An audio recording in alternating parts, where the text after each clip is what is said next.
Vamos de economia. O governo defende prorrogação com valores decrescentes do auxílio emergencial, enquanto o Congresso se mantém favorável aos R$ 600 e à criação de um programa de renda mínima. Denise Campos de Toledo, e agora como é que ficam as contas públicas diante disso tudo? Kalina, exatamente essa é a grande dúvida por trás de toda essa discussão. O governo sabe que tem necessidade de prorrogar o auxílio emergencial, porque a economia brasileira vai enfrentar uma recessão muito pesada, com o desemprego crescendo, que pode chegar a uma taxa em torno de 18%. Isso é muito pesado. Há uma informalidade muito grande no país, que se foi exposta exatamente no cadastramento aí das pessoas que precisam desse auxílio emergencial.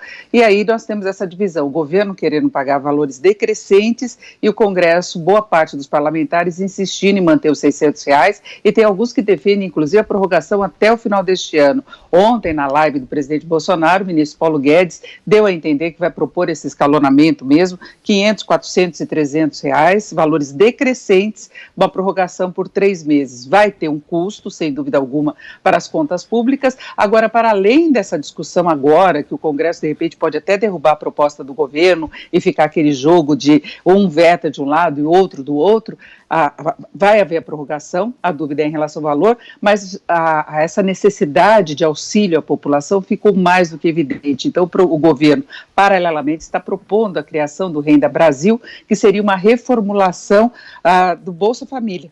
Então, o Bolsa Família, o governo vinha tentando segurar os gastos dentro daquele processo de ajuste antes da pandemia, atrasando o cadastramento, cortando beneficiários, não dando a correção pela inflação, e agora está colocada essa situação. Só que ele vai precisar do apoio do Congresso para tirar algumas despesas, mexer no BPC, por exemplo, benefício de continuado, mexendo em outras despesas para poder fechar as contas e respeitar o teto de gastos. Mas aí ontem, Rodrigo Maia chegou a cogitar a possibilidade de alguma alteração, por exemplo, estender aquele estado de calamidade até o ano que vem para que o governo tenha mais margem de manobra em relação às finanças e possa trabalhar melhor essa questão do auxílio. Agora é uma situação que está colocada, o Brasil vai enfrentar uma recessão pesada, com milhões de brasileiros sem renda ou com uma renda muito baixa, e até por uma questão de estímulo ao consumo e atividade econômica, o governo tende a reforçar a renda dessa fatia da população. É ver como é que ele vai gerenciar para não comprometer a credibilidade em relação às contas públicas.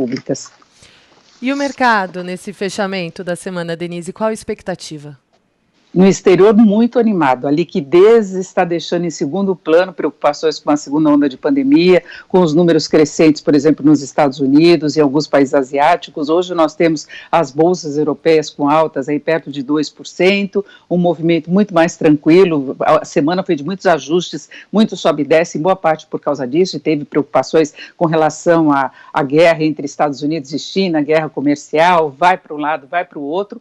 Agora, aqui no Brasil, nós temos o dólar em alta na abertura dos negócios, sobe mais de 1%, a cotação de venda em R$ 5,39. O dólar tem sido muito termômetro das expectativas mais negativas. A Bolsa sobe alavancada pelo excesso de liquidez que tem no mundo, com bancos centrais injetando recursos, organismos internacionais, os governos. Então, todo esse dinheiro está buscando rentabilidade e vai para as várias bolsas, inclusive de países emergentes, inclusive Bolsa Brasileira. Agora, o dólar é mais termômetro de expectativas e de preocupações.